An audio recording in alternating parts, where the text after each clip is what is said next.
এই BUET DMC ডিইউতে triplet chance পাওয়া কয়জন আছে? অ্যাডমিশন টাইমে আসে ঢাকায় অসংখ্য মানুষজন বাবা। ইঞ্জিনিয়ারিং কোচিং এ প্রথম দিন উদ্বাসে যাবা, সবাই 2 বস্তা করে বই নিয়ে যাইতেছে, ক্লাসের পিছনে জায়গা নাই রে ভাই, জ্যাম ভিড়, পাগলাই গেছি পুরা। 2টা উইকলি হইলো, অর্ধেক সিট ফাঁকা। তারপরে রেজাল্টটা দিল, সামনে 2 বেঞ্চ বাদে সব ফাঁকা। আগে ব্যাচ হইতো 12টা, পরে তুখর ব্যাচে একটা ব্যাচ চলে উদ্বাসে। এটাই বাস্তবতা। দেখো, তোমাদের সমস্যা হলো আমরা স্বপ্ন দেখতে বলি, তাই না?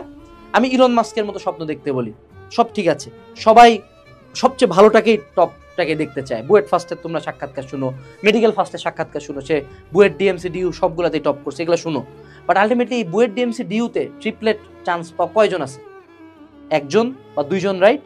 সো এই 1জন 2জনকে দেখে নিজের লাইফের গোলটা সেট করে না। আলটিমেটলি মেজরিটি মানুষ বাংলাদেশে বুয়েটে চান্স পাওয়ার হার হলো 0.1% বাবা, এরকম 0.1 বা 0.01। মেডিকেলে ওরকম 1%, অর্থাৎ 1% মানুষজন পাবলিকে চান্স পাবে। আলটিমেট সব সিটি হলো ভার্সিটি ইউনিট। সো যদি কারো এমন হয় যে আমার প্রিপারেশন টার্গেটে আমি শিওর না, আমার জিপিএ 5 আসবে না, আমার 4 পয়েন্ট সামথিং আসবে, আমি গোল্ডেন পাবোই না, আমার ফিজিক্স কেমিস্ট্রিতে 90 আপ থাকবে না, don't go for engineering, don't go for medical coaching যারা করতে ঢাকায় আসতে, সেটা ওয়েস্ট অফ টাইম। তুমি তোমার এলাকায় থেকে মেডিকেল কোপায় ভাঁজ করে রেখে দিতে পারবা। মেডিকেলের জন্য কোচিংই লাগে না। তুমি আমাদের একটা কোর্স নাও, বাসায় পাগলের মতো পড়ো। আরে ভাই, রিক্সাওয়ালার মেয়ে, ভ্যানালার মেয়েরা, ওনারা এক পুরাতন বই পড়ে মেডিকেলে টপ করে চান্স পেয়ে যাচ্ছে। সো মেডিকেল কোচিং এর জন্য ঢাকায় কখনো আসিও না। যদি আসতেছো আসো, সমস্যা নেই। যদি অলরেডি সব প্ল্যান ফিক্স, তাহলে ঠিক আছে। যারা আসতে চাচ্ছ মেডিকেলের জন্য আসিও না। কিন্তু ইঞ্জিনিয়ারিং ভার্সিটির জন্য আসা যায়, মানা যায়। এখন ইঞ্জিনিয়ারিং যারা করবা, তোমাদের তো অলরেডি পিসিএমবি হয়ে গেছে না, তুমি তো জানো অলরেডি যে তুমি কত পাচ্ছ। যদি তোমার কোনোটাতে প্লাস ছুটে যায়, তুমি কিন্তু বইটা ঢুকতে পারবা না, পরীক্ষা দিতে পারবা না। তো সেক্ষেত্রে সিকিউরিটির কথাটা একটু মাথা রাখবা।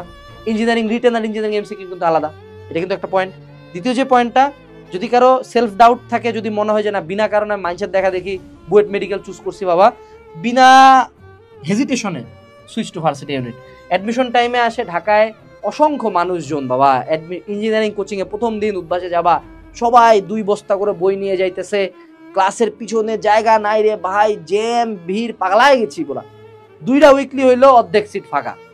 তারপরে রেজাল্টটা দিল, সামনে 2 বেঞ্চ বাদে সব ফাঁকা। আগে ব্যাচ হইতো 12টা, পরে তুখর ব্যাচে একটা ব্যাচ চলে উদ্বাসে। এটাই বাস্তবতা। কারণ ইঞ্জিনিয়ারিং সবাই করতেই পারলো না রেজাল্টের কারণে।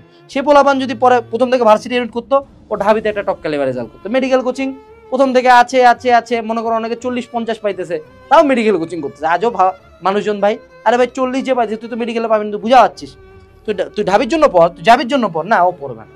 ও ভাবে যে কোনো একটা ফেরেস্তা আসে অলৌকিক ক্ষমতা বলে হারে উঠাই দিবে। এটি তো এমন হয়, কাজ করে না। তো সেক্ষেত্রে ঢাকায় আসার আগে চয়েসটা ফিক্স করে আসে। আমি যেগুলা বলতেছি শুনে খুব খারাপ লাগবে, হ্যাঁ, কিন্তু এই যে তোমরা যারা আজকে বুয়েট মেডিকেল ডিইউ ছাড়া অন্য কিছু নাম শুনে ছিটকাচ্ছ, তোমরা, আমি তোমাকে লিখে দিচ্ছি, আমার কাছে ভিডিও আসে দেখবা গুচ্ছতে একটা সিট, লাস্ট সিটটার জন্য হাজিদানে